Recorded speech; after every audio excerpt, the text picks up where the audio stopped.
அமெரிக்க கருவூலங்களிலிருந்து அதிக அளவு தங்கத்தை இந்தியா திருப்பி எடுத்துள்ளது.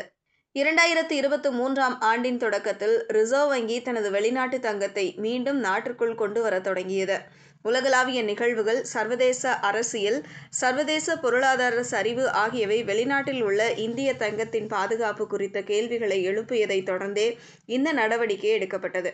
உக்ரைன் போருக்கு பிறகு ரஷ்யாவின் வெளிநாட்டு நாணய இருப்புகளும், தாலிபான்களின் ஆக்கிரமிப்புகளுக்கு பிறகு ஆப்கானிஸ்தானின் இருப்புகளும் மேற்கத்திய அரசாங்கங்களால் முடக்கப்பட்டது. இதுபோன்ற பல அபாயங்கள் உள்ளன. வெளிநாடுகளில் தங்கத்தை சேமிப்பது அவ்வளவு பாதுகாப்பானது இல்லை. தங்கத்தின் விலையில் ஏற்படும் நிலையற்ற தன்மை காரணமாக இந்திய ரிசர்வ் வங்கி தற்காலிகமாக தங்கம் வாங்குவதை நிறுத்தியுள்ளது. அமெரிக்காவில் வட்டி விகிதம் குறைப்பால் இப்போது தங்கம் விலை உயர்கிறது. எதிர்காலத்தில் குறையும். அப்போது வாங்குவது ஸ்மார்ட்டான முடிவு என்பதால் இந்தியா இப்போது தங்கம் வாங்காமல் பின்வாங்கியுள்ளது.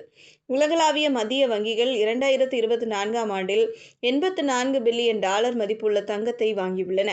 அமெரிக்க கருவூல பத்திரங்கள் மற்றும் டாலரின் மதிப்பில் ஏற்படும் ஏற்றத்தாழ்வுகள் காரணமாக மத்திய வங்கிகளுக்கு தங்கம் ஒரு முக்கியமான முதலீடாக மாறியுள்ளது.